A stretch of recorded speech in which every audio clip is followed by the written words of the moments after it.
Toda vez que alguém olha para o Coliseu, a sensação é de grandiosidade intacta. Um símbolo eterno de Roma, sólido, imutável, como se sempre tivesse sido assim. Mas tem um detalhe gritante que quase ninguém percebe de verdade. O Coliseu está pela metade. Uma metade inteira simplesmente não existe mais. E quando eu percebi isso pela primeira vez, a pergunta veio quase sozinha, desconfortável demais para ignorar.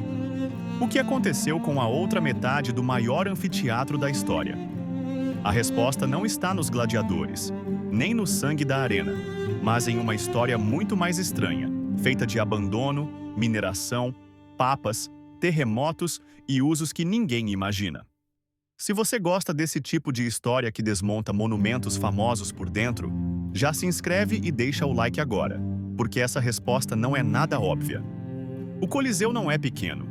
São quase 50 metros de altura, mais de 50 mil metros quadrados de circunferência e uma massa estimada em 1,5 milhão de toneladas. Ele poderia ter sido ainda maior, mais imponente, mais intacto, mas metade da sua parede externa desapareceu há séculos. E não foi um único evento catastrófico, nem um ataque bárbaro isolado.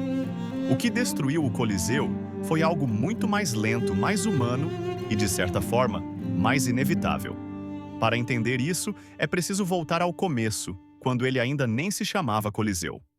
A construção começou no ano 72 depois de Cristo, sob o imperador Vespasiano.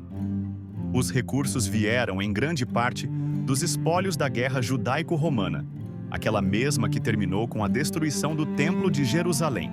Depois da morte de Vespasiano, seu filho Tito continuou a obra, e Domiciano fez as últimas modificações. Por isso, oficialmente, o monumento se chamava Anfiteatro Flaviano. Anfiteatro significava apenas isso: um teatro completo, circular. O nome Coliseu veio depois, por causa de uma estátua colossal de Nero que ficava ali perto.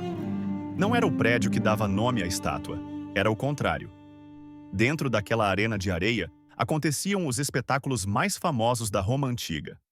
Combates de gladiadores, caçadas com animais exóticos trazidos de todo o império, execuções públicas, peças teatrais e outros eventos que reuniam mais de 50 mil pessoas, cada um sentado exatamente onde sua posição social permitia.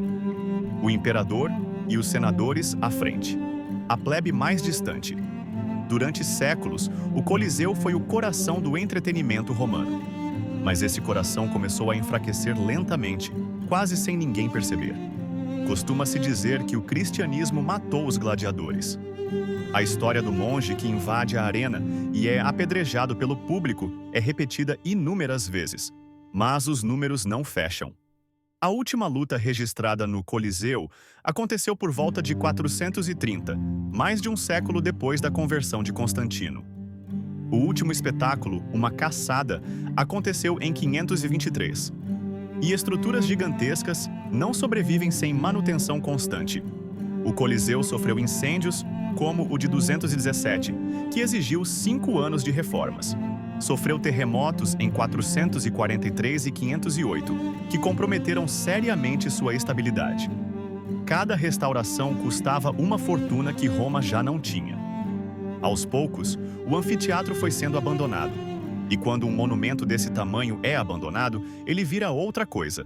Não um símbolo, uma oportunidade. O Coliseu entrou numa nova fase da sua existência. De arena, virou pedreira.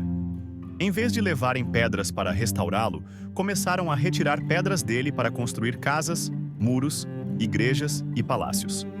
Durante a Idade Média, casas surgiram dentro da arena. Oficinas, pátios, vilas inteiras. Famílias poderosas transformaram o Coliseu em fortaleza. Ordens religiosas compraram partes do terreno. O monumento foi tão descaracterizado que muita gente nem sabia mais o que ele tinha sido. A verdade histórica se dissolveu completamente. Enquanto isso, pedra após pedra continuava sendo retirada. Papas autorizavam carregamentos inteiros para transformar o mármore em cal e erguer novas construções. Em 1349, um terremoto atingiu Roma e derrubou toda a parte sul da parede externa do Coliseu. É exatamente essa metade que falta hoje. Mas o terremoto não foi o verdadeiro culpado. A estrutura já estava enfraquecida demais. Séculos de mineração haviam comprometido sua resistência. O Coliseu caiu como uma torre daquelas de jogo, onde tirar peças demais torna o colapso inevitável. O tremor foi apenas o empurrão final. As pedras que sobraram não ficaram ali.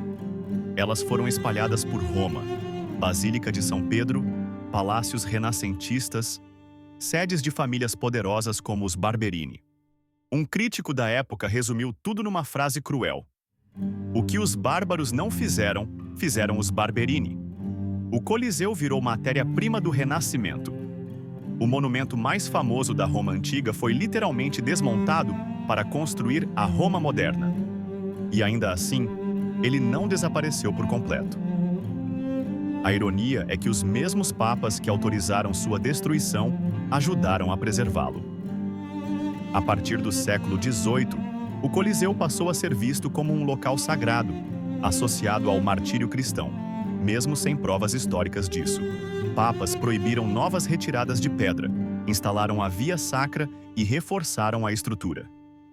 No século XIX, o Estado assumiu o cuidado do monumento, mas ao tentar recuperar apenas a Roma antiga, acabou apagando quase toda a sua história medieval. No fim das contas, o Coliseu não é uma ruína incompleta. Ele é um arquivo destruído. Um monumento que foi arena, vila, fortaleza, pedreira, igreja e ponto turístico. A metade que falta não foi apenas derrubada. Foi reaproveitada, reinterpretada, esquecida. Se essa história mudou a forma como você olha para o Coliseu, comenta o que você acha. Concorda? Discorda? Deixa aí. Se inscreve no canal, deixa o like e participa, porque é só questionando essas ruínas que elas continuam falando.